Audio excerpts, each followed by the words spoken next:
మా latest videos కోసం మా ఈ తెలుగు న్యూస్ ఛానల్ సబ్స్క్రైబ్ చేసి గంట సింబల్ యాక్టివేట్ చేసుకోండి.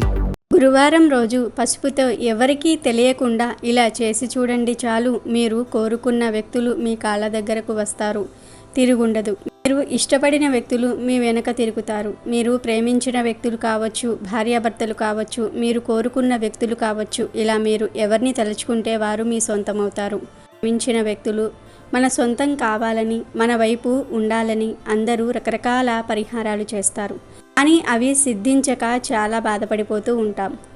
కొంతమంది భార్యాభర్తల మధ్య గొడవలు వస్తాయి, లేదా వేరే వారి మోజులో పడి భర్త భార్యను పట్టించుకోకుండా వదిలేస్తారు.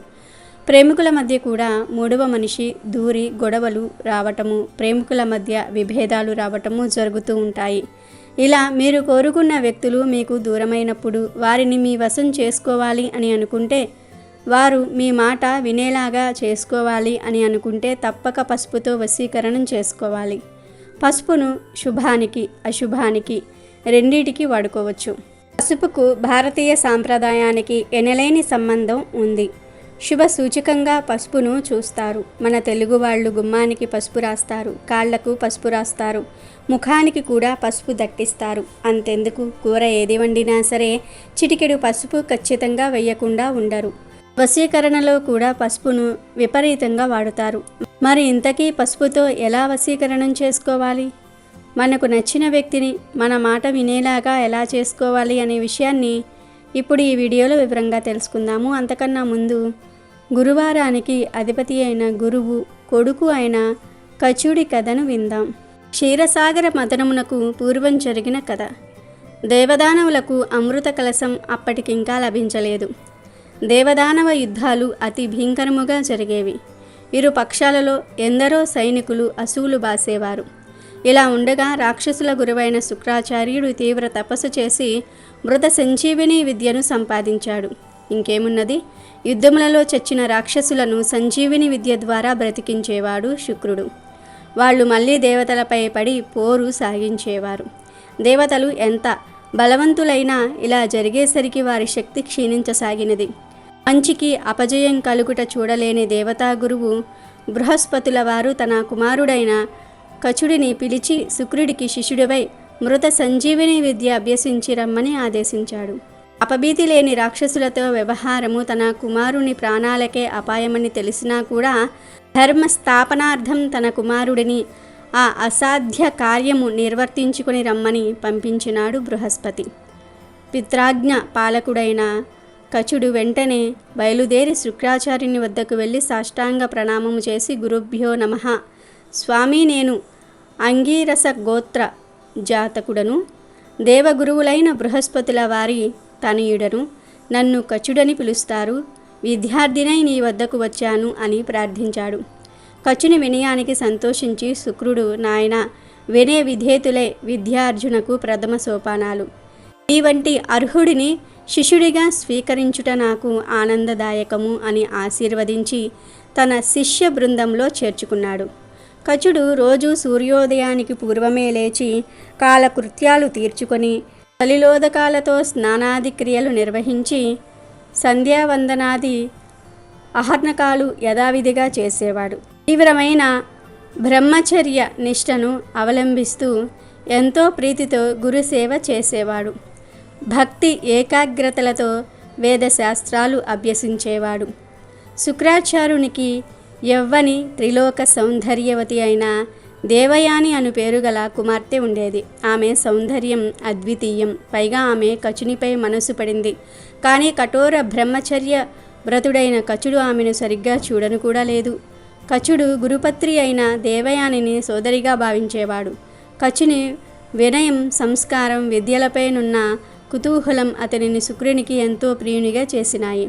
కచుడి మంచితనం చూసి అసూయతో మిగతా రాక్షస శిష్యులందరూ కూడా సమావేశమై ఇలా అనుకున్నారు, వీడు మన శత్రువుల పక్షము, వీడికి మృత సంజీవిని విద్య లభిస్తే అది మనకు అపాయకరము, కనుక వీడిని చంపి పారేద్దాము అనుకున్నారు.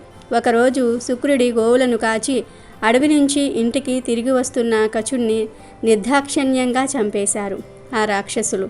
కచుడు రావటం ఆలస్యమైనదని చింతించి దేవయాని తండ్రితో నాన్న, ఎంత అవసరం వచ్చినా కనీసం సాయంకాల సంధ్యావందన సమయానికైనా సరే ఆశ్రమానికి తిరిగి వచ్చేవాడు కచుడు. కానీ ఇవాళ ఇంత ప్రొద్దెక్కినా ఇంతవరకు రాలేదు. దయచేసి మీ దివ్య దృష్టితో కచుడి జాడ తెలుసుకోండి అని ప్రార్థించింది. శుక్రుడు దివ్య దృష్టితో జరిగిందంతా కూడా తెలుసుకున్నాడు. వెంటనే తన మృత సంజీవిని విద్యతో కచుడిని బ్రతికించాడు. ఈర్ష్యాగ్నిచే జ్వలించబడుతున్న రాక్షసులకు ఈ విషయం తెలిసినది.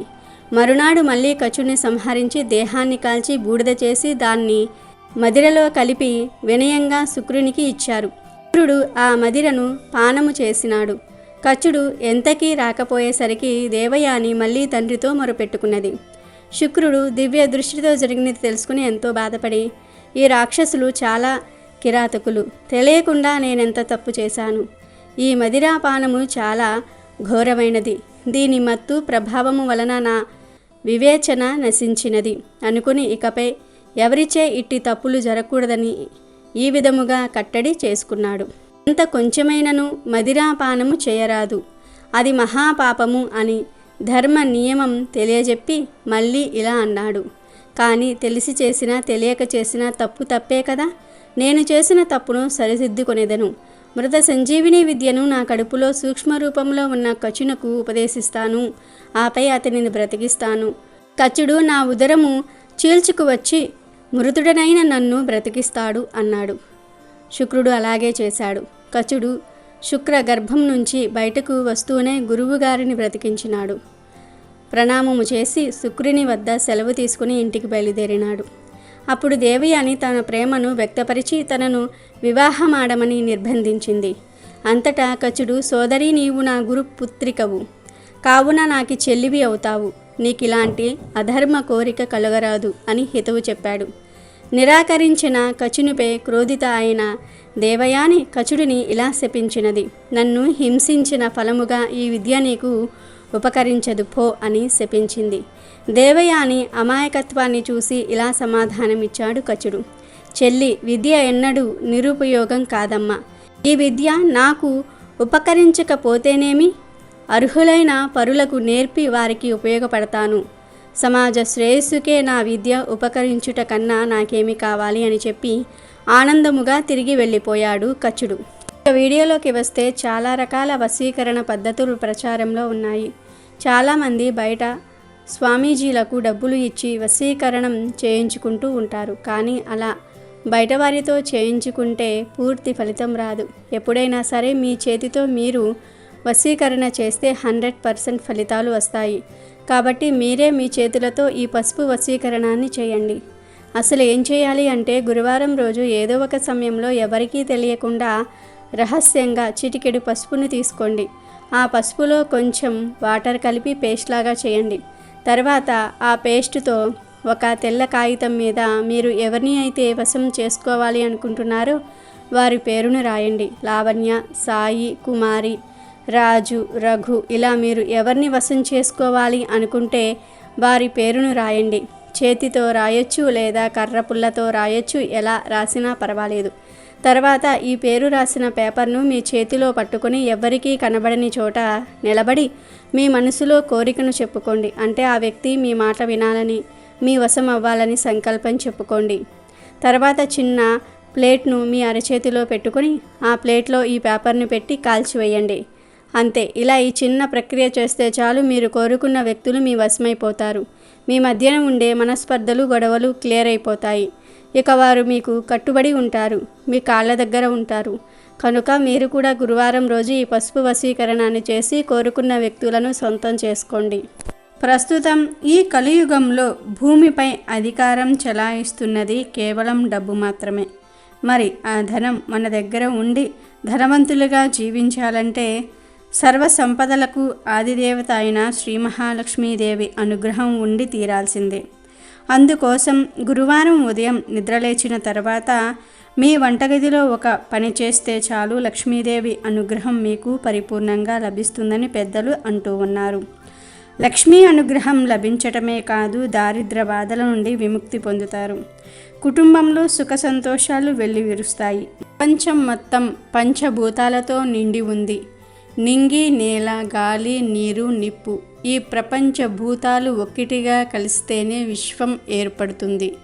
అయితే పంచభూతాలలో ఒకటైన అగ్నిని మనం అగ్నిదేవుడిగా భావిస్తూ అగ్ని సహాయంతో మనం జీవించడానికి అవసరమయ్యే ఆహారాన్ని వండుకుంటూ ఉంటాం.